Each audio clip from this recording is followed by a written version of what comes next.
we have not met before, my name is Sydney and I'm the Program and Outreach Coordinator at Peters Township Public Library. This month is April and it is Financial Literacy Month. So we've already done a home buying program. Tonight we have PA 529 accounts information. On Thursday night, we have the Better Business Bureau discussing identity theft and how to keep yourself protected. And next weekend, we're also doing a shred event with them where you can come and shred some documents to help make sure your information does stay secure. But tonight we have Karen from the Pennsylvania Treasury, who is going to talk to us about PA 529 college and career savings programs, which I have one for my little guy who's about 2.5 years old. So I'm very excited to maybe learn something new. Thank you so much for coming tonight, Karen. You're still muted. Okay. I know. Thank you. Thank you so much for inviting me, Sydney. I am so pleased to be here. And I'm so pleased that you're using a Pennsylvania 529 and that you got it when you heard about the Keystone Scholars Program, which was the $100 for every baby now that's born to a Pennsylvania resident. So if you know somebody having a baby January 2019 and forward, and I guess you'll be able to utilize that twice, Sydney. Yes, we will. There's $100 in the Pennsylvania Treasury that we invest for them for 18 years, and they can pull that out with all the interest that it has earned and use it towards their educational goals. So I was really happy to hear about that. Yeah. Thank you so much. And thank you for inviting me. This sometimes finance can be a little boring to people. I wish I could spice it up more than I can, but it is really good information and I'm really happy to share it with everybody.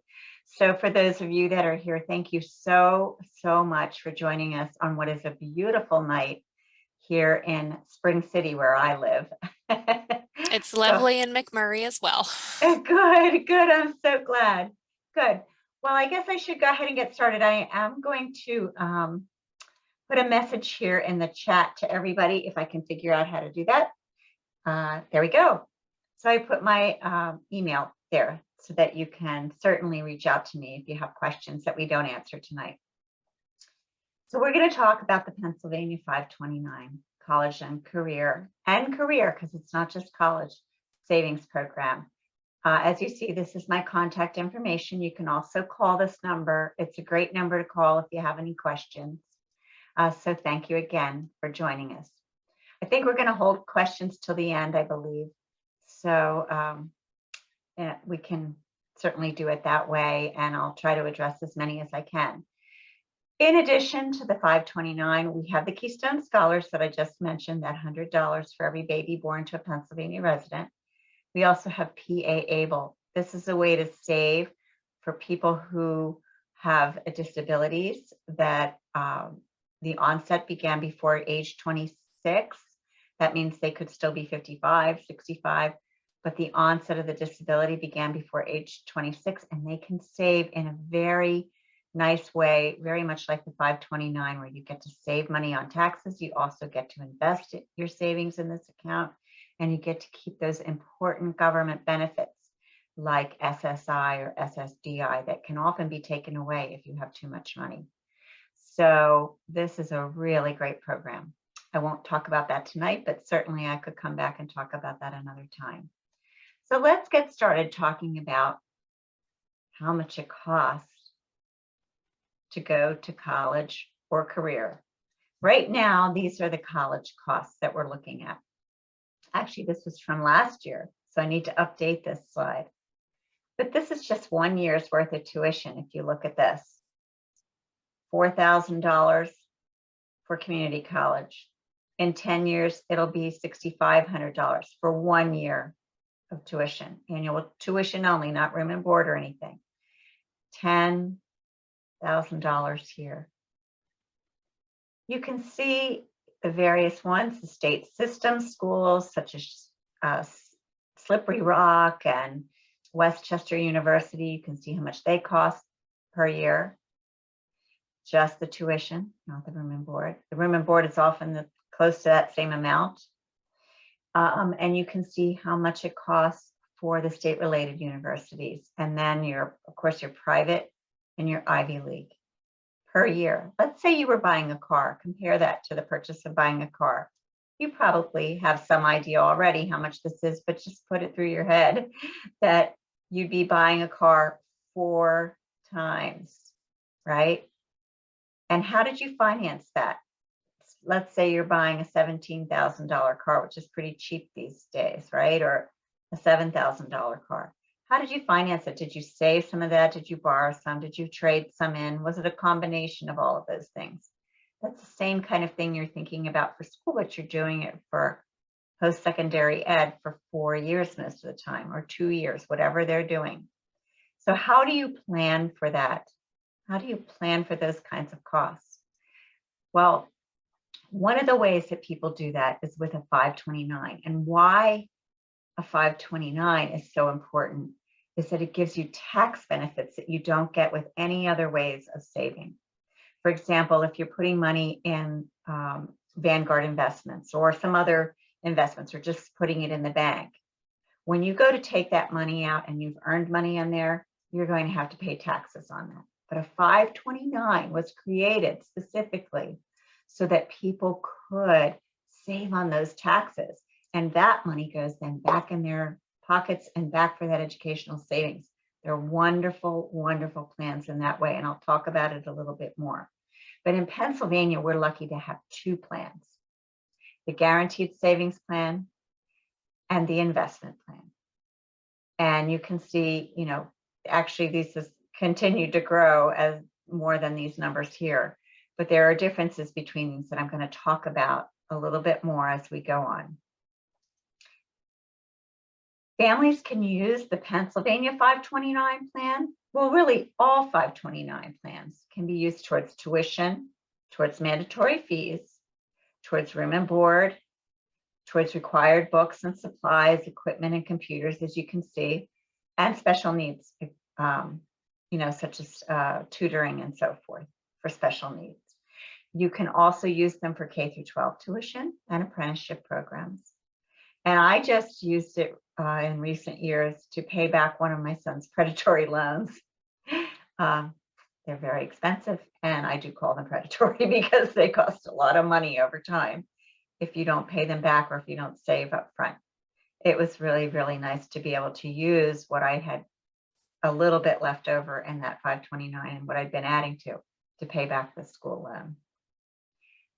So there are specific tax advantages if you decide to open a Pennsylvania 529 plan. You're going to really appreciate the added benefits here, such as the state tax deduction for each beneficiary. Right now, depending on what you put into your account, what you contribute to your account, if you contribute $16,000 or more to your account, you can deduct that $16,000 off of your state taxes for each beneficiary that you have per taxpayer. So if there's 2 of you at home that are paying taxes, 2 adults paying taxes, and you have 2 beneficiaries, and you've put in, well, let me do the math, 32 and 32, $64,000, right? You can deduct up to $64,000 off of your state taxes. So it really adds up over time. If you're making that investment in your children, you can deduct it off your taxes, state taxes.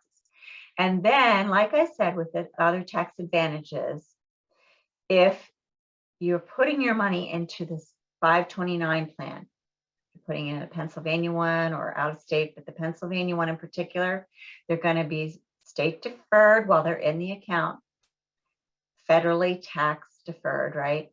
And then when you pull it out and you've made the money, you've earned the money on your accounts, you will not pay taxes when you withdraw that to use it for qualified educational expenses. Tuition, room and board, mandatory fees, room and board on and off campus, by the way. All of those things. So you will not pay taxes on that. It is fantastic that you don't have to do it. I'm so glad it exists. And you don't just have to go to school in Pennsylvania if you have one of our Pennsylvania plans. whether you have the guaranteed savings plan or the investment plan, you can use that money that you've been saving to go to schools out of state, sometimes out of the country, for colleges and universities, as well as community colleges and apprenticeship programs, and anything that would have a FAFSA code is a qualified education expense. So another great thing about a Pennsylvania plan, if you have a Pennsylvania 529, is that any savings that you keep in there aren't going to be counted. When I said the FAFSA, they won't be counted on your financial aid application for the Pennsylvania state grants. You're going to always have to include your savings in your 529 on any FAFSA state things, but on your, FAFSA federal applications, but not on your PA financial aid. They're the only ones. If you have a 529 from out of state, you'd have to report those earnings and they would count it towards state grants or whatever on your Pennsylvania financial aid application, but not if you have a Pennsylvania plan. And we have UPromise and tuition rewards. I highly recommend you sign up for those. They may do you some good down the line. The UPromise, is point of sale, a little bit of money goes back in your account over time. And then the Stage Scholars is a way to be able to save for some of the very good private schools that are out there that are part of this consortium. And you can get up to a year's worth of scholarships or a semester's worth of scholarships just by saving in your account over time. So definitely sign up for that. It won't cost you anything. FIA is where you would get those financial aid applications and apply for them. But they also are a wealth of information if you have older children and you're looking at them going on for college right now or pretty soon. You want to check out FIA's website. They're a wonderful partner. So let's talk about that 529, as I mentioned on the FAFSA, if you're going to be filling that out. You're not going to pay, you're going to go ahead and you're going to report all earnings, whether you have 2, 3, 4 children, all earnings on your 529.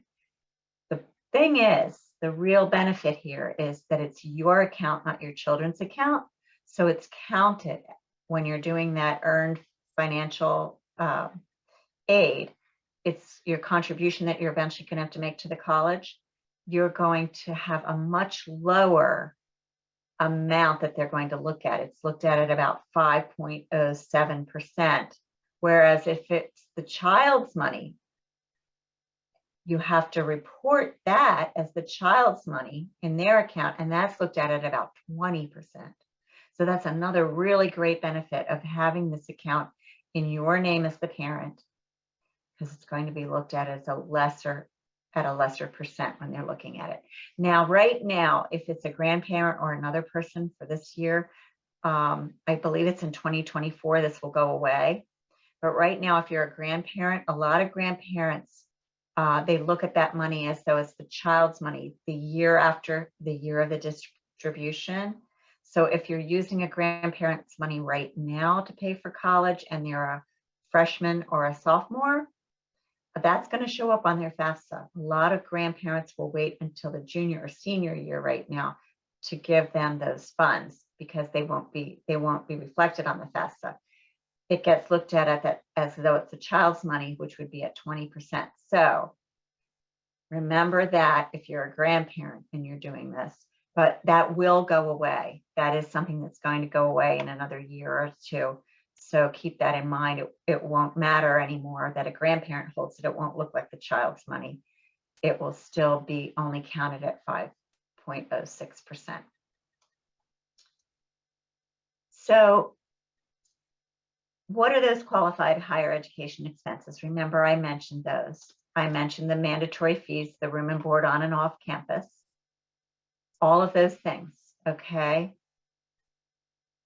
Eligible schools, you're going to look to see if it's an eligible school at fafsa.ed.gov. Okay, And FIA is just such a wonderful, wonderful organization. They have a lot of information on here. You're going to want to attend anything that they have because they're going to tell you more about these kinds of things when you're planning for higher education. But this is important to note if you have a 529 plan, and that includes the Pennsylvania 529 plan. Okay, so let me break it down for you a little bit. Here are the general differences. The guaranteed savings plan, if you're going to open one, you either have to be a Pennsylvania resident or the beneficiary has to live in Pennsylvania. So the account owner or the beneficiary has to live in Pennsylvania. It's not open to just everyone. With the investment plan, it doesn't matter. You could be from any state, any country, and open up our investment plan, Pennsylvania investment plan. The guaranteed savings plan fund, underlying funds are managed by the Treasury. The investment plan funds are managed by Vanguard. We have varying fees. They're very low. The lowest is when you go green and you elect everything to be electronically sent. You'll pay a little bit more if you're going to have things mailed to you. You can select that when you set up your account. The primary difference is how these funds grow over time, and I'm going to break this down for you in more detail. The growth on the guaranteed savings plan will change according to that tuition inflation that we saw early, the way that tuition is always going up. If you'd looked 10 years earlier on that chart that I showed you, it went up, and it went up the same way 20 years before now, 40 years before now. It just keeps going in that direction. With the investment plan, all of your growth within your funds are going to be with the financial markets. That's the primary difference between the two. It's really easy to open these accounts. You just go right online at pa529.com.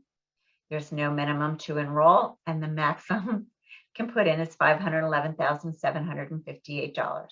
That's how much it costs to go, or it did cost. It's probably gone up by now, to the University of Pennsylvania for 4 years and then the Wharton School for 2. I'm sure it's gone up more than this, but this is what we have now. If you don't want to open this online, if you want it sent to you, just call the 800 number that I listed earlier, and then I'll show at the end of my slides, and we can send it to you in the mail, or you can download it offline and fill it in and send it in. But opening it online is so easy. It just takes about maybe 15, 20 minutes. If you have more than one beneficiary, it might take you half an hour. Anyway, very easy to do. You can put in however much or how little that you wish to. I have mine, even though my children have graduated and they're living on their own and they're doing their own things, starting their own 529s. I have left their 529 plans open, and I have both accounts. I have the guaranteed savings plan and the investment plan for both of my sons. And I've left them open because I know that starting this early and just putting a little bit in really goes a long way. And I have some coming from my payroll, and I have some coming from ACH. And it's so easy. I just forget about it, really. It just goes in there, and it has added up so quickly. And other people can help through UGift, which is one of the things within your account that you just send somebody this little code, and they can set up their little account, their little bank account, and they can contribute money whenever they want to. I use that as well. I contribute to other people's accounts. It's so easy to maintain. I just go right online like I do any other bank account that I have. And I decide how the money gets paid, who does it go to.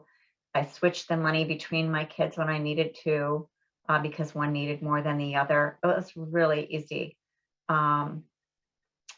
Just, so simple to manage. And you as the account owner is the one that manages. You can have a co-account owner as well if you want somebody else. Like say my husband, if I want him to be a part of it, I put him on there and he can do all the different things that I can do. Let me go over some of these questions that we have sometimes. There's so much flexibility. You can see these questions here. You can You can wait to use the account. You don't have to distribute the money when your kids turn 18, and you don't have to hand it over to them at age 18.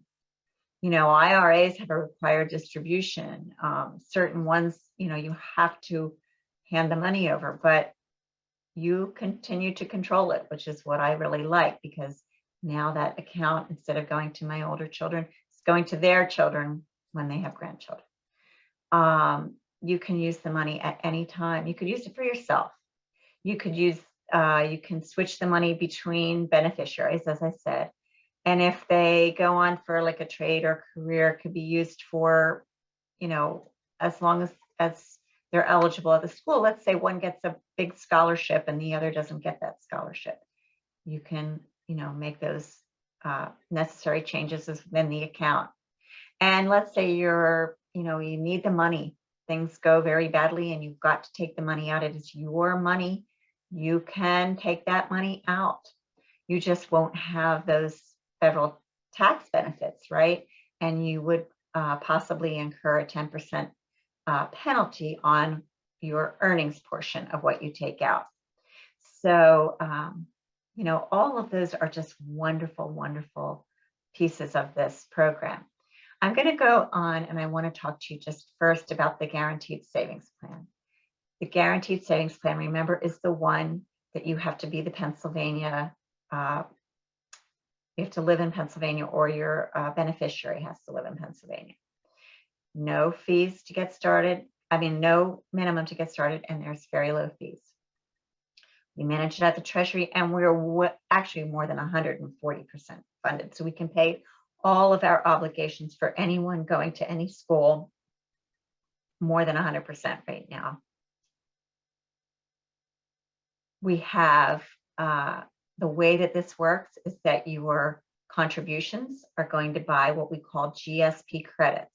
They very much mirror the actual credit rate at the different colleges that are out there in Pennsylvania. We do this with the Pennsylvania colleges, and they mirror those, or the average of the private schools, or the average of the Ivy League schools. So for example, this gives a good example right here. If you had enough and you purchased, this says 120 GSP credits, that might be enough for, you know, all 4 years out of school. Today at a certain level, let's say private school level, no matter what that cost went up to, remember how high that went for private school, right? It might cost you, you know, $40,000 right now, but back in 20 years from now, if you have someone who's just a baby right now, it might cost you $120,000 then. No matter what it goes up to, your contributions, you keep, you know, putting the money in and keeping track of it. We're going to keep track with that. If you paid for that today, all 4 years today, you'd have that when the time comes 18 years from now. If you paid enough for one semester today at private school, you'd have enough for that one semester average 20 years from now. So it's based on that college tuition inflation at whatever type of school, you know, and really that peace of mind, it does exist. It existed for me because I went through a recession with my oldest son, and we didn't have the money in the guaranteed savings plan, and we lost what we thought we had. So knowing that it's there does give peace of mind. Here are the 5 averages within the guaranteed savings plan that we kind of look at, and we you know, put out there for people when they first go in and they sign up. They could sign up for community college average, or PA state system average, or 4-year college, or Ivy League, whatever, state related, right? And this shows you. Or you can pick specific schools, and I'll show you a little bit later where you can pick those. But basically, you may not know where your child is going. Most likely, I mean, you probably don't know where they're going, but you might have some idea of where you think they might want to go, or what schools you have the ability to save for or save towards. So you pick that level and you see how you're doing over time with saving at that level. And then when the time comes, you can say to your children or to your beneficiary, look, I was able to save this much at the state system average. If you want to go on to Ivy League and you don't have big scholarships, You're going to have to come up with the rest, right? But this is what I have. So it helps you measure that. It's a measuring stick. We set these GSP credits that I told you about every September. So our calendar year for the guaranteed savings plan runs from September to the end of August. And every September, based on what those credits do at the various schools that you go to, various schools in Pennsylvania, or the average Ivy League or the average private school, they're generally going up. And I'll show you a little bit later how they've done that over the last 5 years. And so then your credit rate will go up, right? So it's going to be based, your GSP credit is going to go up. So if you're putting in $100, you might want to put in $110 every paycheck to keep pace with that. It's based on the actual tuition level at the school. And it's approximately that 1 year from when you put your money in to when it becomes mature, when it gets that growth on it for the year that it's that the tuition has gone up. So here's a measuring stick, and here's a handy dandy way if you're thinking about college. 12 PAGSP credits. Okay, whether they're at Slippery Rock, right? Or whether they're at Penn State, or whether they're at your private average or community college.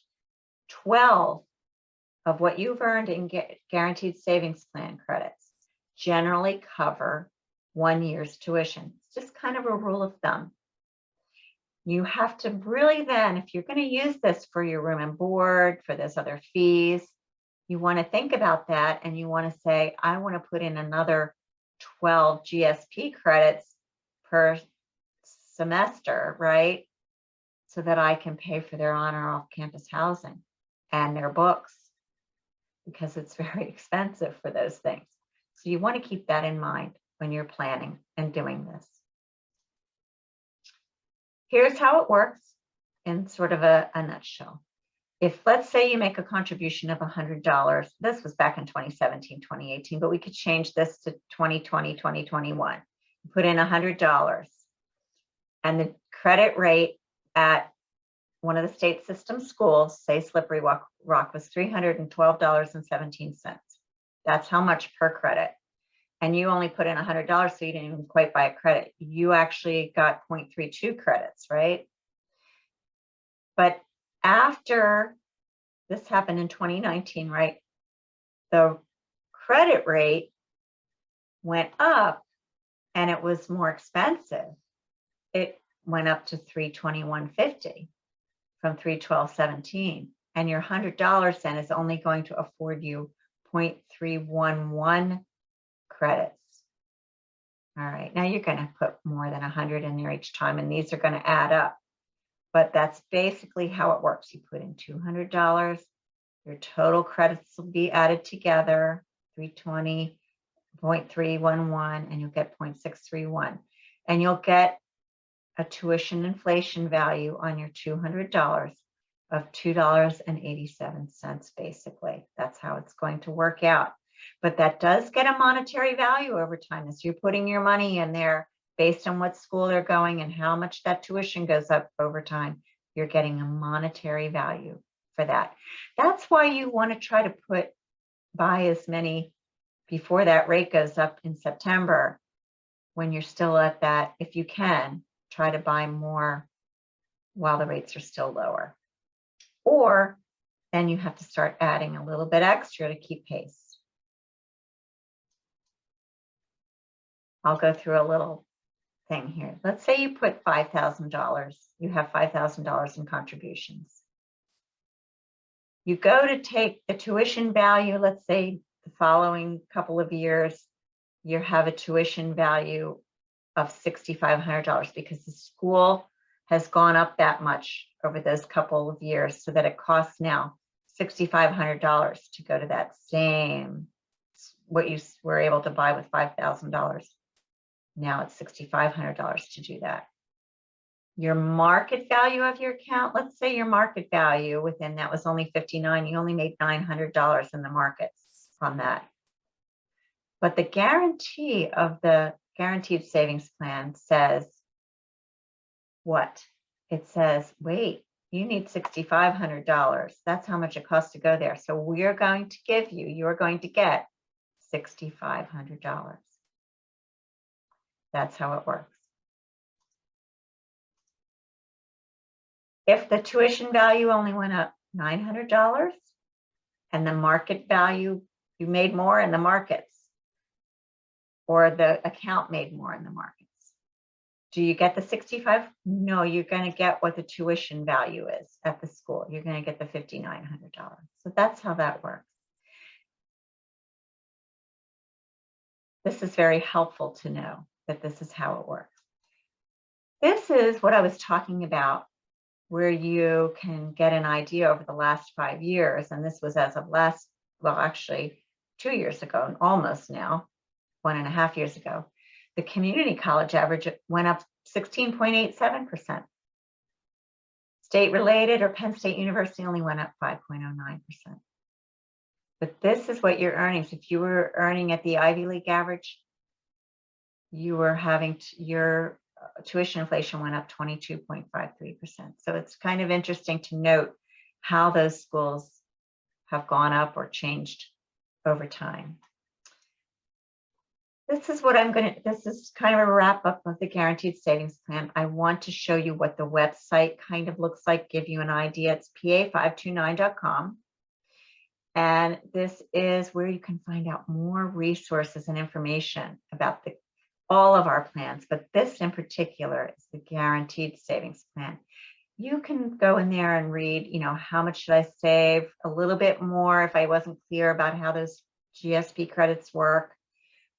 You can see the current GSP credit rates for each level. You could look back at 2020's credit rates and 2021's credit rates, and these are actually based. You could look and kind of get an idea, because we list all of the state schools, state-related schools and community colleges there in Pennsylvania. And you can kind of get an idea of what they cost back in 2020, and then you can see how they changed to 2021, and then we'll put the new ones up for 2022 when they're available. So all of those things, you can kind of get a record. And we actually have other ones from you could contact us and we can give you the rates from even further ago than that. But really good information there. I want you to notice that we have the Fafsa Ed link here for those who are into that, and an enrollment guide that answers a lot of questions. The facts, FAQs, right? They're really good questions there and some really good answers for you. So all of these things. And if you want to go ahead and enroll, you can do it here. And then once you're enrolled, like I said, it takes you 15, 20 minutes. And then maybe longer if you have more than one beneficiary. But the My Account piece is where you would come in to do your banking, so to speak, and to manage your account. Really easy. Okay, let me keep moving on here because I want to tell you about the investment plan next. In the investment plan, remember, this is tied with financial markets. So depending on how the markets do, that's how your portfolios in here, or your the things that you choose, your asset allocations, that's how they're going to do. We have target enrollment date options, which I'll go over, and the fixed allocation options, which we'll go through. A really nice variety. And as I said, I have both the guaranteed savings plan and the investment plan. I like them both. I couldn't decide. I'm happy to have both of them. They're both great plans. The target enrollment date portfolios. When you invest in these target enrollment date investment option, your assets are going to be managed according to the projected enrollment date of your student. Okay, so you're going to figure out when that would be, or when you're going to use the money if you're using it for K through 12 or whatever. So you're going to take that projected enrollment date, and that's going to provide for you, you'll pick that a smoother transition away from equity investments as your child is going to prepare to start their school program, right? So you're going to get more principal protected. They're available in these 2-year increments, as you can see here. And you can select the asset allocations that most closely match your beneficiary's projected enrollment date. So you can have more than one of these. I mean, if you wanted to do a couple of these for your beneficiary, that's fine. But you want to be thinking about being principal protected as you get closer, just like you do for retirement. You want to have a little bit more of that money protected, right? But you can use this just as easily for K through 12 education. You could be planning for graduate school or an apprenticeship, all of those things. You just can select as many of these target enrollment dates as you want to. If you have someone going, you're going to use it for K through 12, you may select a target enrollment date that, is, really principal protected, right now, but then also have some that give you more leeway down the line, more time to grow and more riskier investments for a while. You can do all of those things. You just want to think it through. But, it makes a really nice way to just kind of set it and forget it. You just put that in there and then allow the plan, which is managed by Vanguard, by the way, to do that work for you. And there's a lot more information on this on the website. I'll show you, just like I did for the guaranteed savings plan, where you can find that for the investment plan. The most important point about the target enrollment is one, you don't transition from one target enrollment plan to another as the child gets older. It just automatically changes for you. So if you open the target enrollment plan in 2036, 37 today, you're going to stay in that one unless you change it. You're just going to stay in that one until your child gets ready to go to school, unless you decide to make that change. We also have these really nice portfolios, specific portfolios that you can select from. They range from your more conservative investment options to your aggressive options. You may like to mix them up. You may like to have them all in the stock portfolios. You might like to have them in the blended stock and bonds, whatever you like. And then there's the short-term investments, short-term reserves, getting ready to go right in, to school maybe, or however you wanted to do it, really protect it. Let me go back for a second. So you can find what the underlying funds are in here by going to our website and looking at the disclosure, the information on there in the disclosure statement. It'll walk you through how they've done over time, what their performance has been. You can find all kinds of really good information on there about these portfolios. And as I said, Vanguard puts them together for us. They're very low funds based on your portfolios that you select. So, definitely check those out if you're interested in the investment options. You can, from all of those things I just showed you, from the TEPs, the target enrollment plans, to those individual options, you can have 5 at one time, up to 5. Okay. You could just pick 2 to start with, and then later on you can add 3 more if you want to. And you can reallocate within those ones that you've chosen twice in a calendar year, not the September to August, but January to December. So twice in a calendar year, you can reallocate those funds that you've put in there. But any new funds that you're putting in, you could put in any of those buckets at any time, or add a new option if you only have a couple, right? Here's what it looks like on our website. Investment plan resources and information. You're going to get your enrollment guide, your disclosure statement, where I said you could find more information about those. Look at the target enrollment date portfolios and the underlying fund holdings. It tells you all about that. The investment plan performance. And we're great because we are one of the top 13 in the nation, according to the Morningstar Analyst Report. And we moved up there in 2 years. That was unheard of. Only 2 plans, including us, have done that. So we're really proud of our program.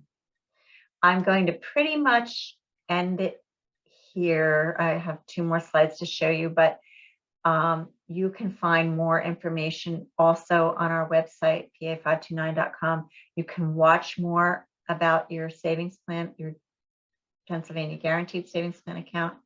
You can learn how to lower your fees. You can learn how to do more with your investment plan and what using your plan account, how that works. We have those presentations on our website. We also do webinars on a regular basis, so please check our website for that as well. Let me show you where you would find it under resources here. And the same thing for enrolling in your account and your facts for the investment plan, as I showed you with the guaranteed plan. Your resources, very good place to look for things that you might need right here. And I keep putting the number out there, but it's a great number to call. I like to let people know that this is just a quick thing, just $25 a month for 18 years. You could have $10,000 by the time the child turns 18. So that gives you some idea of how much you want to start saving. So start early and stick to that plan. I know I appreciated every little bit that we had in there. I know my sons did. So there you go. There's our number. And once again, there's the number. And I guess we could go ahead and take questions now if you like. Yeah, if anyone has any questions, you're more than welcome to unmute yourself or turn your camera on, or you can type it into the chat. I had one question. So we have one for our son right now. And I know if he chooses to leave the state for whatever higher education or career training, he'd be good to go. But what if we move before he graduates? How does that affect it? You can take your Pennsylvania plan with you wherever you go. We have people from other countries who have our Pennsylvania plan. So you can definitely take that with you. The investment plan, absolutely. Even the guaranteed plan, if you'd signed up for it now as a Pennsylvania resident, you could still take it with you if you move to Florida. I mean, we have people calling us from Florida all the time, from California, from Washington State, from all over. We have people aren't just Pennsylvania residents that hold these plans. They're from all over the country. And as I said, we have even foreign, other people from other countries who have our Pennsylvania 529 plan. So it's not a problem at all. You can take it with you, or you can investigate your option in your own state and see if, your tax benefits might be better or whatever. It always pays to take a look at those things. But, I'm partial to ours. There are some other good plans out there to take a look at. As long as it's a if it's a 529 plan, you're getting those tax breaks. And I think that's a very wise decision financially. And we do have a question in the chat. What kind of fees can we use this on when kids are still in K to 12? So the way that it works for K to 12, whatever you've put in to your account, you can take out up to $10,000 per year for their K through 12 tuition. All we would need to see is a tuition bill from there. If you have the guaranteed savings plan and you're taking out. If you have the investment plan, you just take the money out of that. You don't have to show us the tuition bill, but you hang on to it. But it's $10,000 per beneficiary per year for K through 12. Does that answer that question? I think so. So sometimes people, for their tax benefits, they'll put $10,000 in, and it'll start to accrue some oh gosh, the words just aren't coming to me. Interest over time. But also the real benefit for them is that they'll take it out when they go to use it, but they will have contributed that $10,000. They can take it off their state taxes, right? Yeah. So, but also if it's accrued any interest, they're not going to pay money back on that interest. So those are the reasons that people will use it for their K through 12. you know, grandparents, parents. Mhm. Mhm. So is this only used for tuition, or like can it be used for books or other things for when Right. they are still in K to 12? For K to 12, it's only tuition, not for books, not for, room and board, not for other things. Uniforms. Fees. Nope. Just tuition. Got it. Thank you. Mhm. You can use it for, post-secondary ed, you can use it for computers and computer-related expenses. I forgot to mention that. You mentioned like transferring it or it could be used for someone else, or like even a parent could use it. For that, is it still just pure tuition or just the regular post-secondary things that apply for it? So,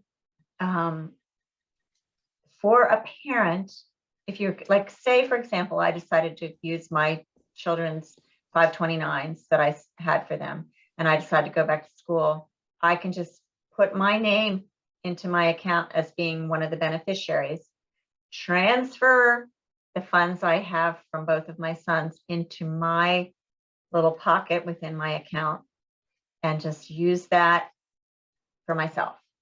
Does that make sense? Yeah, interesting. Let's say I have right, I don't think it's at all physically possible, but another child, maybe if I adopted, I could have another child. They could be a beneficiary. I'd add them to my account, just very simple, little thing online, add them to my account, and I could transfer all the funds So over like to that child. adding grandkids or nieces or Yeah, well, nephews, that's what I'm doing. if your kids are done using it, Yep, you can that's what I'm transfer doing. that. Interesting. It seems very flexible. It is very flexible, a lot more than many people might think. Yeah, really easy to use.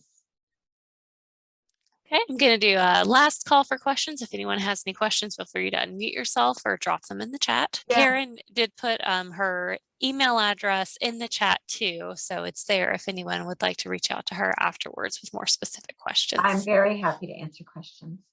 And if you do want to have information on any of the other programs, the Keystone Scholars, or or anybody wants materials, I can have them sent to them, or I can have them sent to your library. And the PA Able program, we're happy to do that. Yeah, and I wanted to point out too, you mentioned FIA, and every October we do a program with FIA about financial aid. So look out for that. Every fall we do something with them.